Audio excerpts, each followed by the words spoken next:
All right, I got Dr. Catharine Arnston on the show, the founder of Energy Bits. And this is a company that makes the highest grade algae, whether it's spirulina, chlorella. Oh my gosh. Oh, yeah. Wow. Frequent flyer. I love it. This is a really important topic for me. I didn't tell you this, but my mom got diagnosed with stage 4 GI cancer recently. So I'm excited to hear what you're going to tell us about cancer. She should be, how old is she?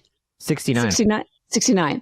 Most chronic disease kicks in after the age of 40. And why is that? Now, I will say, though, and here's something interesting for you to know. Probably about 12 years ago, she had gotten diagnosed with breast cancer. And I know we were talking offline about menopause and estrogen conversion and stuff. So maybe this will tie into kind of what you're going to say as well. So you're right on the money there. Yeah. Okay. So we have been on Earth for 2 million years. And up until about 150 years ago, we died at 30. Our biology and our evolutionary progress as humans has led us to die at 30. Everything in our system starts to shut down after 30 because our biology thinks, and rightfully so, we're going to die at 30 because we always did. This is why your melatonin starts decreasing at 30. It really kicks in, drops significantly at 40 and keeps dropping. Estrogen hormones start slowing down at 40, and they certainly almost stop by 50. That's when you get into perimenopause and menopause. And there's a lot of other nutrients that our body makes for us that slow down because it's shutting down. It's like having someone who's they've been at a job for 50 years or 30 years in this case, and it's time to retire. Our body thinks it's time to retire and get prepared for death at 30. So things slow down. One of the things that your body stops making for you as you approach 30 and definitely at 40 is an antioxidant you've probably never heard of before called superoxide dismutase, also known as SOD. And what does SOD do? Well, it prevents your mitochondria DNA from being damaged by free radicals. Why are your mitochondria DNA getting so damaged by free radicals? Well, in your cell, this is where your mitochondria are located. They're these little peanut-shaped things. Now, in your brain, you have 2 million mitochondria per cell. Your brain has the highest concentration of mitochondria per cell. The next highest are women's eggs. There's 800,000 per cell. After that, it's your heart. There's about 8,000. All organs have very high because mitochondria generate cellular energy. And the highest things that need energy are your brain, your ability to create a new human, and your heart. Muscles also have about 5,000. So it's very focused. High concentration of mitochondria are where high energy needs are. Okay. So you have these mitochondria making this DNA. The mitochondria basically keep the lights on in your body. You think of a building, you can't do any work if you don't have any lights. And when your lights go out, you just pick up the phone, call maintenance, and they come and replace it.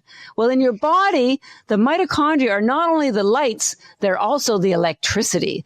But here's the problem. We don't have maintenance to just call and have them replaced when they get sick or die because they get damaged by mitochondria. Well, we sort of do because we have it's this stuff called superoxide dismutase. So in your mitochondria, they have their own DNA and they are located exactly where the ATP is produced. But what nobody tells you is that a byproduct of ATP are free radicals. We all know what a free radical is. It's a molecule that has an unpaired electron, which makes it unbalanced. Mother Nature hates unbalanced things. So what that free radical does is it will steal an electron from another molecule to balance itself out, which then leaves another damaged molecule that steals an electron. But the good news is there's these things called antioxidants that have extra electrons that they can donate to a free radical to calm it down and neutralize it. The problem is your mitochondria are the only cell in your body with two membranes. All of your cells, including mitochondria, have a lipid membrane on the outside, but they also have this inner membrane, and I can tell you where that came from in a minute, that is impenetrable by most antioxidants, because there's been a lot of studies years ago with antioxidants trying to see if they improved longevity, and the answer was no. And why? Because they were studying the wrong antioxidants. They studied vitamin C, vitamin E. Those cannot get into the inner membrane of the mitochondria. There are only a handful that can. And interestingly, they're all in algae. One is chlorophyll. One is chlorophyll, glutathione, and the main one is superoxide dismutase. This is the main one that your body makes for you from the moment you're born. Think of superoxide dismutase as a big golf umbrella. It does not stop the free radicals because they're a natural byproduct of ATP production. But what they do is they turn it into harmless water and oxygen. So it does not damage the mitochondria DNA. So that's going on. You've got your big golf umbrella working for you at the mitochondria level from the moment you're born until 30. After 30, that big golf umbrella, which is the quantity of SOD being produced by your body, starts to slow down. By the time you're 40, the production of that superoxide dismutase has dramatically decreased.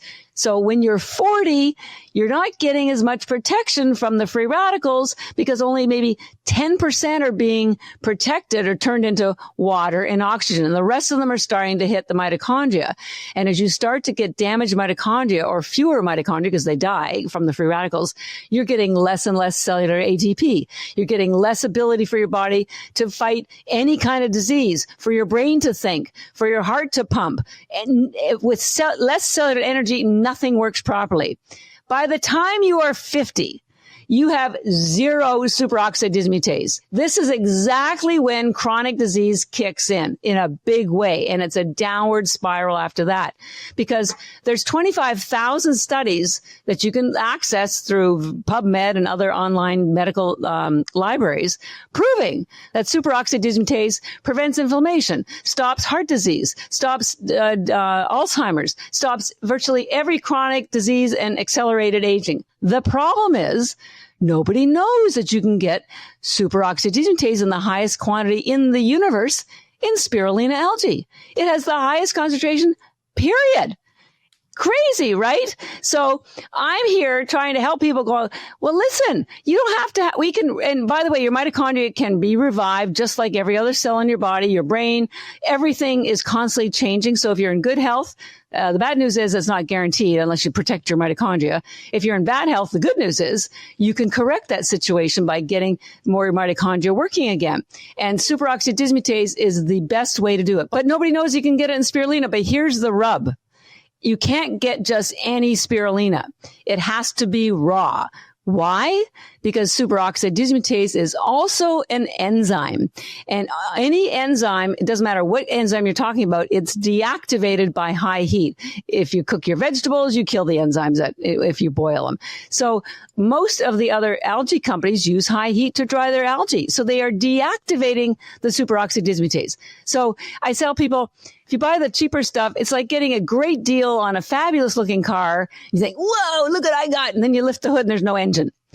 Looks great, doesn't perform. And the great thing about us is that we have them in tablet form. So if you don't like the flavor, you simply swallow them. There's no repeat, no flavor, nothing. So that's one thing about spirulina, has this ability to bring back your mitochondria's capability to produce cellular energy. And when you have more cellular energy, it's like having more money. When you have more money, you can do more things and you have more choices. More cellular energy allows you to do more things like heal from diseases or prevent diseases. And it gives you more choices. Okay. So that's the key thing about spirulina. And by the way, what I want to show you is, because we talked about the phycocyanin, which I'm going to get to next because of the cancer thing, because of the intelligent food. When your mitochondria, who wants to have chemotherapy when you can, because our bodies are constantly having cancer cells being created. It's just it's basically a cell that's unhealthy. It's not communicating, doesn't have proper oxygen. It's very acidic. Remember the alkaline issue. So if you have a strong immune system and if you have strong mitochondria, you can keep the cancer cells at bay. But remember, by the time you are 40 and getting into 50, you don't have strong mitochondria anymore, and you don't have enough of them to protect you. And so if we can help people prevent these diseases or recover from them, I have to make sure you understand, I'm not saying that algae will do this. What I am saying is the nutrients, the nutrients found in algae have been proven to do this. And there's plenty, hundreds, thousands of studies on that. So I need to be sure I'm letting you know that I'm not a doctor. Yes, I have a PhD, but it's in research. And I'm not suggesting anyone ever not listen to their health practitioner. But I am wanting to share with you that there are other nutrients that have been studied and proven to provide very advantageous benefits for either longevity purposes, healing purposes, that I think it'd be worth at least exploring, because it's just food. It's not a prescription. It's not a medication. It's not an expensive biohack. You just $1 a day. If you took 10, you do in your comfort of your own kitchen, your home. It's really affordable, easy, and I believe truly in this day and age necessary for us to turn around the current situations we find ourselves in, with all chronic diseases escalating and no end in sight for a solution. And I think algae offers nutrients that could fill that gap.